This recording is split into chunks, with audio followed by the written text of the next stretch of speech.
भी हमारे यहाँ आरती करते समय नियम है कि घर का व्यक्ति जब आरती करता है फिर परिवार के लोग आ जाते हैं, आरती की थाली उसको दे दी जाती है, फिर कोई आ गया उसको दे दी जाती है, फिर उसको दे दी जाती है। बोलो सही है कि गलत है? हमारे सत्यनारायण भगवान की पूजन करो तो आरती की थाली बदलती रहती है। तुमने आरती करी, उसके बाद उसको दिया, उसके बाद उसको दिया, उसके बाद उसको दिया, बदलती चली जाती है। कहीं काका जी ने, बुआ जी ने, चाचा जी ने, नाना जी ने, फूफा जी ने, सबने आरती कर कर कर आरती की थाली को बदलते जाते हैं। कई लोग हंसते भी होंगे कि ये सनातन धर्म में ये कहाँ का प्रपंच है कि एक जनी आरती करते करते इसको दे दिया, इसने आरती करी उसको दे दिया, उसने आरती करी उसको दे दिया, उसने आरती करी उसको दे दिया। आखिर क्यों, किस लिए, क्यों गरुड़ घंटी का नाद किया जाता है, क्यों आरती में सबको बुलाया जाता है? तो इस सिंह केतु के मित्र चंड भील ने रोज का नियम था कि भगवान की आरती करते समय सबको बुलाता था। तो इसने सबको बुलाना चालू करा।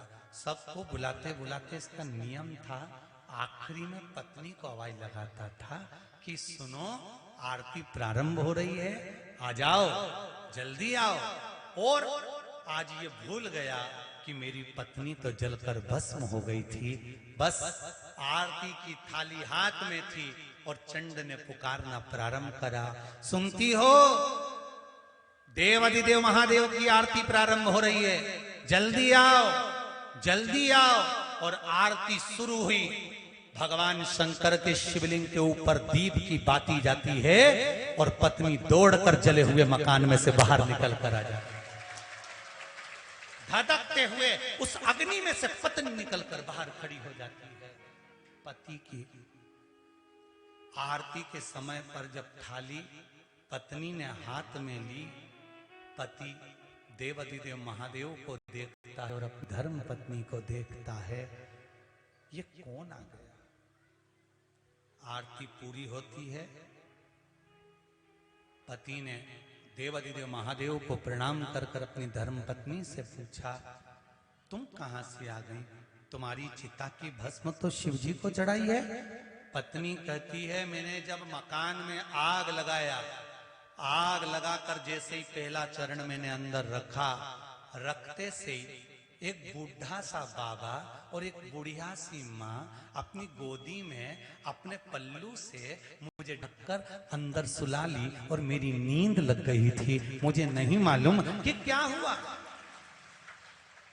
जैसे अभी वो बहन ने कहा, धूम गिरा, पंडाल गिरा, बिजली चमकी, पानी गिरा, हवा तेज चली, 15 मिनट में कहां तहस नहस हुआ।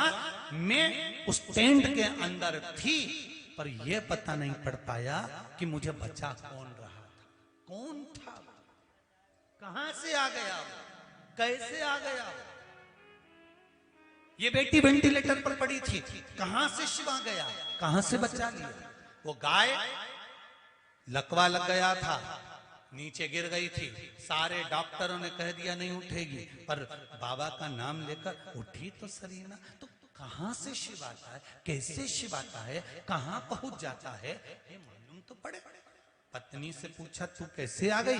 कहा अंदर अग्नि में कोई बूढ़ा और बुढ़ी बैठे हुए थे और मुझे बचा लिया। और कहते हैं जा, आरती चालू हो गई, उठो, आरती हो रही है, जाओ।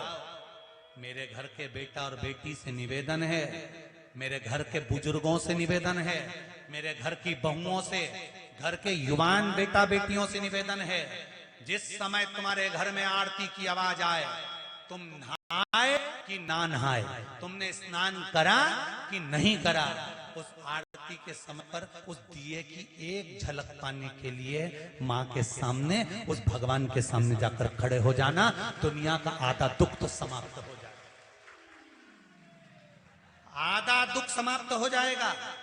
आज मंदिरों में मशीनों से आरती करी जा रही है, नगाड़े मशीनों से बज रहे हैं, घंटियां मशीनों से बज रही है। जरा उस आरती के महत्व को तो समझो कि पहले गांव में जब आरती होती थी, पूरे गांव के घर से एक एक व्यक्ति उस आरती में पहुंचते थे।